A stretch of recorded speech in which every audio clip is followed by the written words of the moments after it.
Hello my fellow book nerd, welcome back to Tiny Book Nerd channel with me Hesti. In this video, I want to do one of the OG tags in the booktube community, which is the mid-year book freakout tag while updating my reading journal. I know it's kinda late, but I found that this book tag is really fun and I always want to make one, so here we are. This tag is some kind of reading check-in for the first half of the year and what is our plan for the rest of the year. I will leave the link to the original video and the question down below, and now let's get started.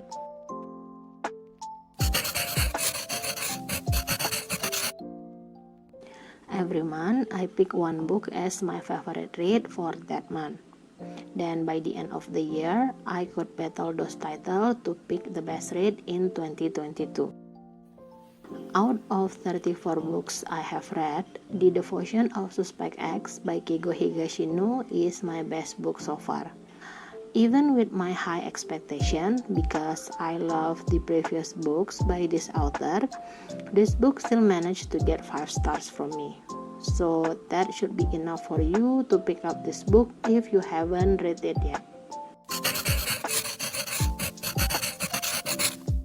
Despite my reading goal in 2022 is to complete the series that I have started, and I have over 50 series that I'm currently in the middle of, I didn't read as many sequels as I should in the first half of the year. The only sequel that I have read is The Hawthorne Legacy by Jennifer Lynn Barnes. It is the second book from the Inheritance Games. I enjoyed this one very much, even though I didn't like it as much as the first book, but still it deserves 4 stars from me.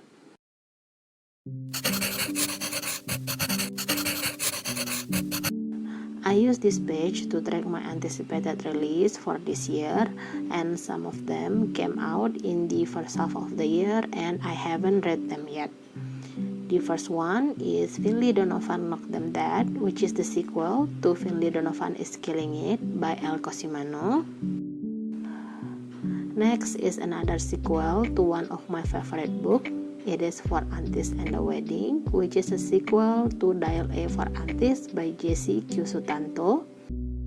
And the last two are the book that I already own the physical copy, which is Daughter of Moon Goddess by Su Lin Tan and The Girl Who Fell Beneath the Sea by Xio.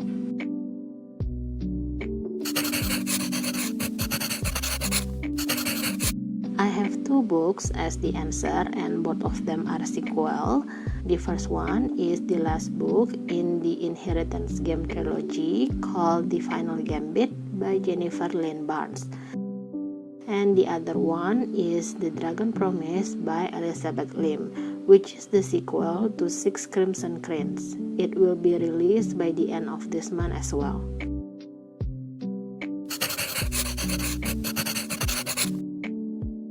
I only read one of the new releases so far, which is Reminders of Him by Colleen Hoover, but this book deserves to be the answer for this question.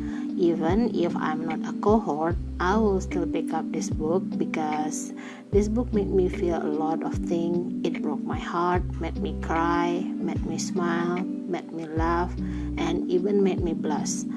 This is a story about a second chance, forgiveness, and love. And of course, I highly recommend it. 10 out 5 stars.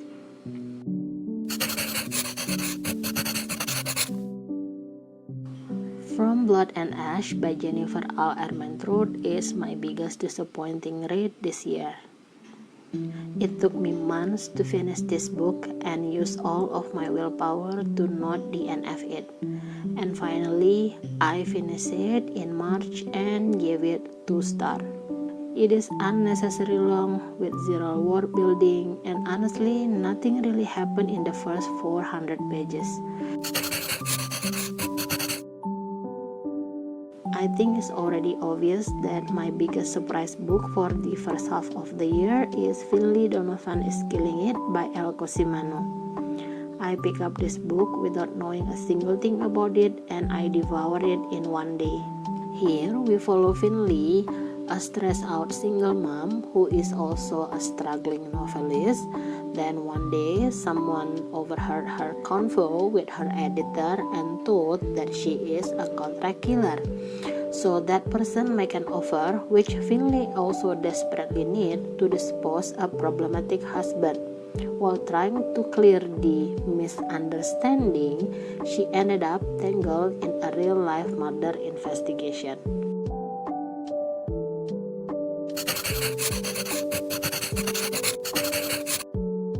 This one is such an easy question because Finley Donovan is Killing It by El Cosimano is like a given answer for this question. I pick up this book out of whim and voila, this book makes me find a new subgenre that becomes my favorite, and I'm quite sure that I also find a new favorite series. This book mixes suspense and comedy, which is to my surprise I really enjoy it. The pace is so perfect that creates enough tension without making me feel rushed. It's so funny, thrilling, makes you wonder throughout the book, and a little soon-worthy and totally with relatable characters. Nowadays, we are blessed with the gorgeous book cover. The publisher really stepped up their game, especially in the past 2 years. And as someone who can resist beautiful book cover, obviously I have more than one answer for this question. The first one is Red Scroll of Magic by Cassandra Clare and Wesley Chu. This is the Waterstone Rune edition. Next, The Binding by Bridget Collin. This is a gift from my Bookstagram friend, Vivian. The Girl Who Fell Beneath the Sea by XCO. It is another gift by Vivian. This one is for my birthday last March.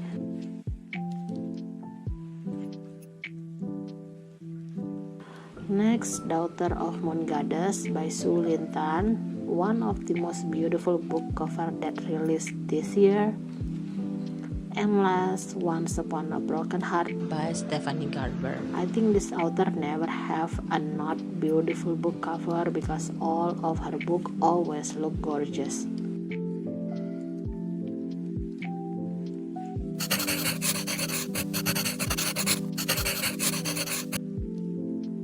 I definitely will be focused on reading the books on my 2022 top TBR list, but among them, my priority are the ones that I own a physical copy of. First, I have The Love Hypothesis by Ellie Hazelwood, which I have started and enjoyed so far. Next, A Gathering of Shadow by V.E. Schwab, one of the longest series on my TBR. Next, I have Crescent City by Sarah J. Maas. Iron Widow by Ziran Jezo. I heard only a good thing about this book. The Poppy War by R.F. Kuang. Many people said that the Astrology is one of their best fantasy trilogy, and by the way, this is the Indonesian edition of this book.